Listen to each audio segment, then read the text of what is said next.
Hey folks, we are here at the Build Conference. My name is Dan Fernandez, and our topic is DevOps and Team Services with the esteemed, amazing keynote, Donovan Brown. So Thank Donovan, you so much. why don't you kind of introduce yourself and tell people what do you do at Microsoft?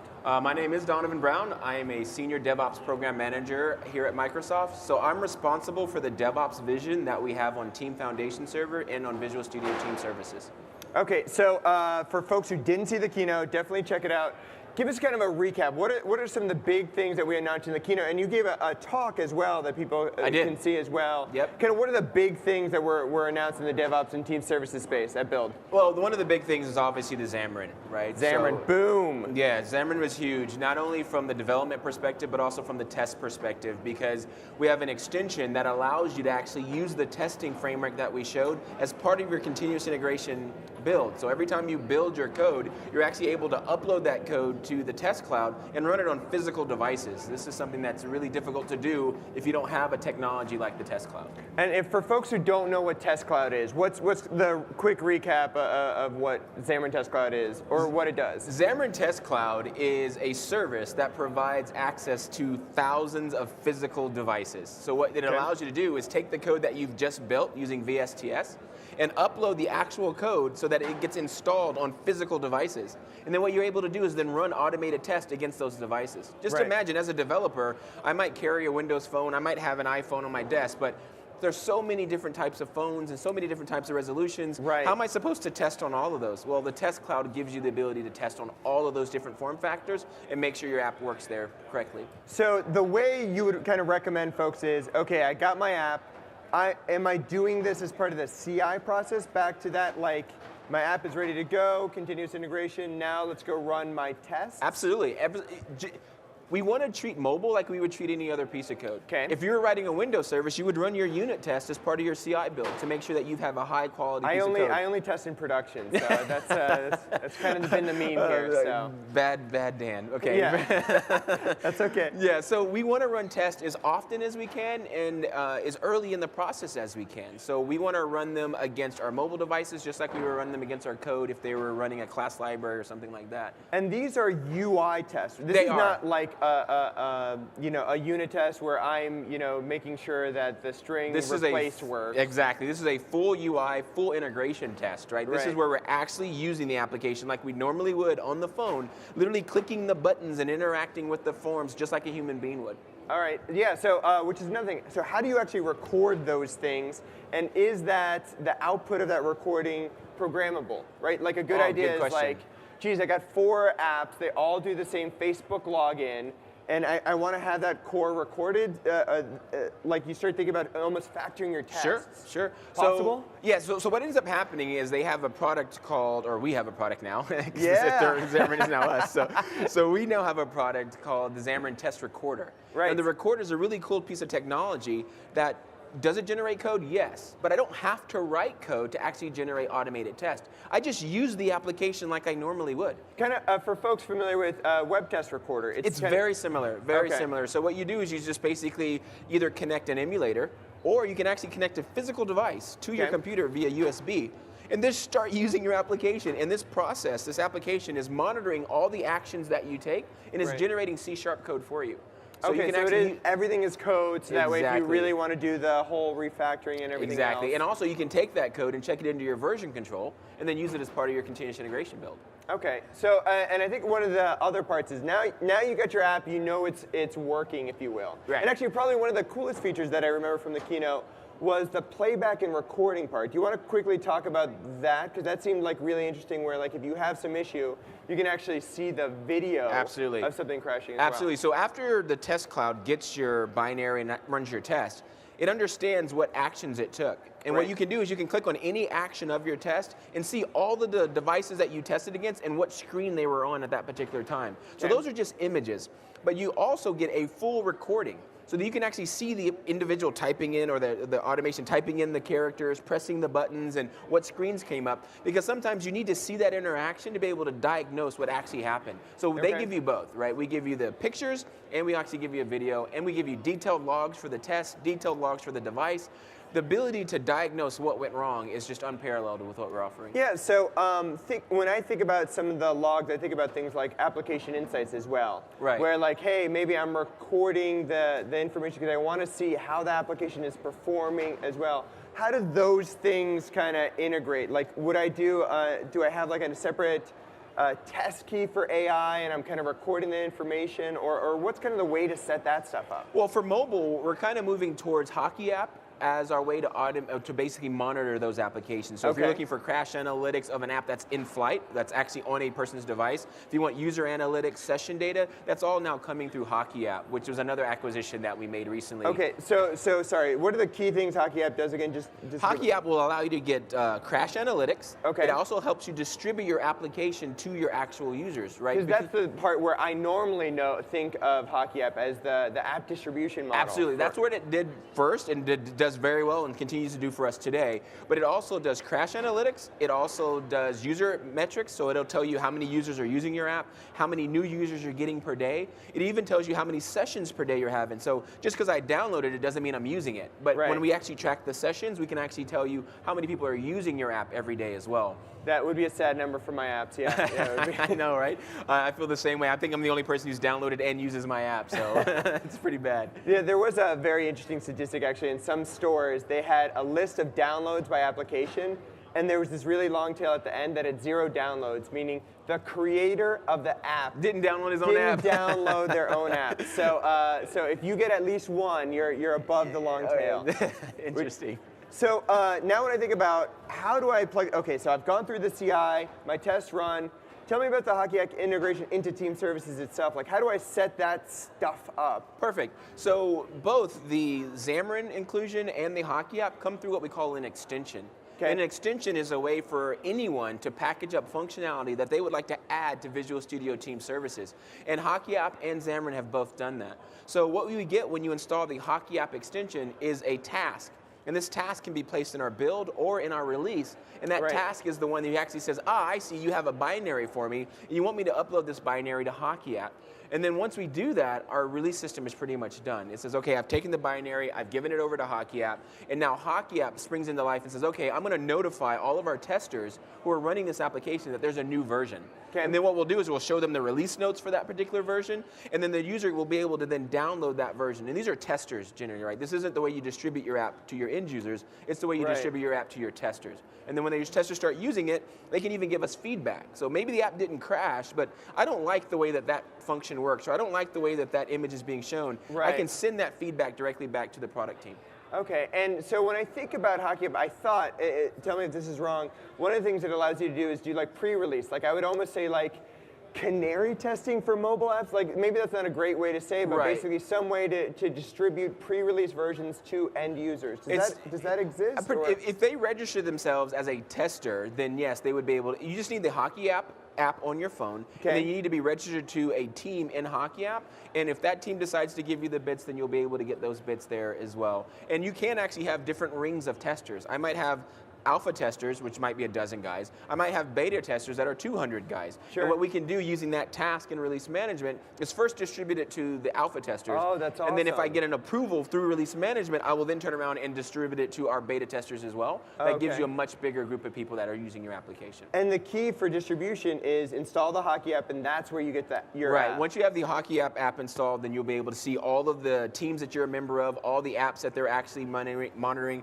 and actually what versions they are, and be able to even restore back to a previous version. If you've updated to the latest one and it's really not really good, you could actually revert back to an older one. That's all done through the Hockey app for you. Awesome. Okay, so tons of cool stuff on the mobile side. Mobile DevOps was huge, right? And we've been making huge strides with, again, as I said in the keynote, with the addition of Hockey app and Xamarin into the family at Microsoft. Man, the sky is the limit when it comes to mobile DevOps. I don't know anyone who's going to be able to do a better job at mobile DevOps than we are now. Yeah, and I really think we have sort of the end-to-end continuous story in terms of testing tools and distribution. Agreed, and now the development, right? So Xamarin brings us to development, and then we also have partners that are huge in helping us with the mobile DevOps as well. So let's talk about some of the partners. Well, one of the partners is Perfecto Mobile. They're an amazing partner that really helps us when it comes to testing. So there's certain things that we do well in Xamarin. There's certain things that they do well as well. as a project manager, my main goal is that our customer be successful. Right. And depending on what you're doing, one of them might be a better fit. But I love the fact that we have partners like LaunchDarkly, we have partners like Redgate, we have partners like Perfecto Mobile, who keep adding this amazing amount of productivity and value to VSTS through extension. So if you want to do mobile testing, you can go Xamarin or you can go Perfecto Mobile, whatever one fits best. Yeah, and I think that's another really interesting point. The whole team services isn't a set of features we do, it's now a platform. It is. Where really a ton of our partners can now plug in ways they couldn't. And I mentioned GitHub as one of the partners where people are like, wait, I thought you guys were competitors for GitHub. It's like, no, there's a great integration story where you can have your code in GitHub, and let's say it's mobile code, and use our CI pipeline. I mean, it's just a fantastic story. It is. That people don't know about, because I Exactly. actually, you're the one who told me about it. And I was like, really? That's awesome. Why is nobody saying this? You're like, I am. Exactly, same thing with Jenkins, right? I have an entire series of blog posts on donovanbrown.com about how to use Jenkins with all the other greatness that is Team Foundation Server. Right. How you can use Subversion for your version control. Like, it's a different world for Microsoft. I made a joke on stage yesterday that the first time I installed Linux was after I joined Microsoft, right? I was thinking, think about that, right? There was a time where that would just simply not be allowed. Right. And now we integrate with Jenkins, we have stuff with Subversion, we have the ability for you to use a Mac for your development, Visual Code runs everywhere. It's just such a new age and a new time, and it's so exciting to be at Microsoft where we're playing nice with everyone. I know. Right? Any language, any platform. I wake up with that mantra every day. How do I go enable DevOps for any language on any platform? One of the big things that's coming out and really kind of transforming how people do web development is Docker.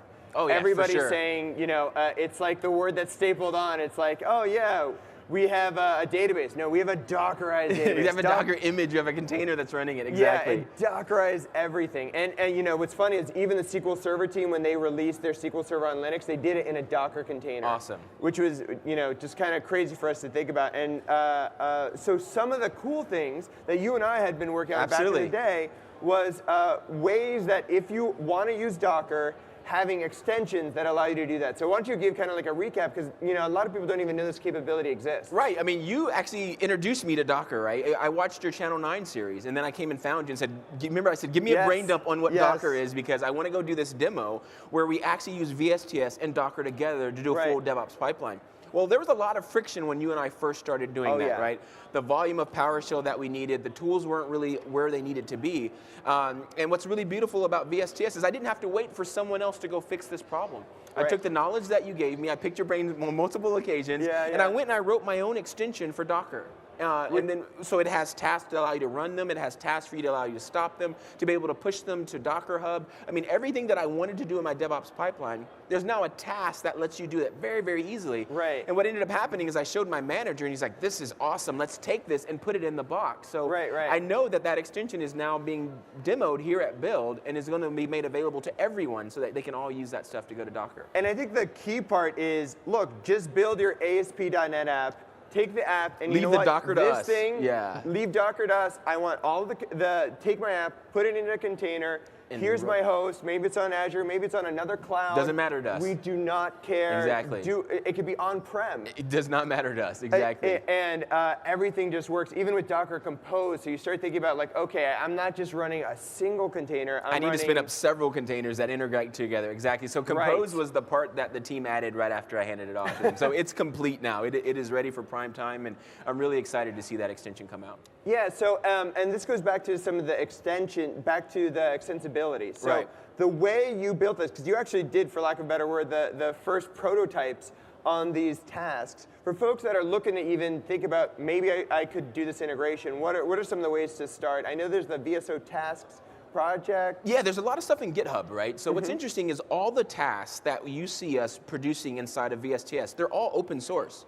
So you can actually go and read exactly how we wrote all of these tasks, and that's how I started. I found a task that was really close to what I wanted. I downloaded it from GitHub, and I just started changing it and uploaded it to my own private VSTS so that I could go back in and see how it worked, and I learned more and more about it. Guys like Abel Wang and myself are blogging constantly on ways to extend it and different techniques on using it. I think Mads has an extension talk here at Builds too. So there's a lot of guys out there who are trying to figure out ways to make it really, really easy. And it's an exciting place to be because you can literally make it do anything. I've joked that the sky is the limit, but it's no joke. there's nothing that I can't do. Once you have the hook for PowerShell, and you have Node.js, right? Yes. So that means it runs on Linux, it runs on Mac, and it runs on Windows. I almost write all of my tasks now in Node.js because I want them to run on all the platforms.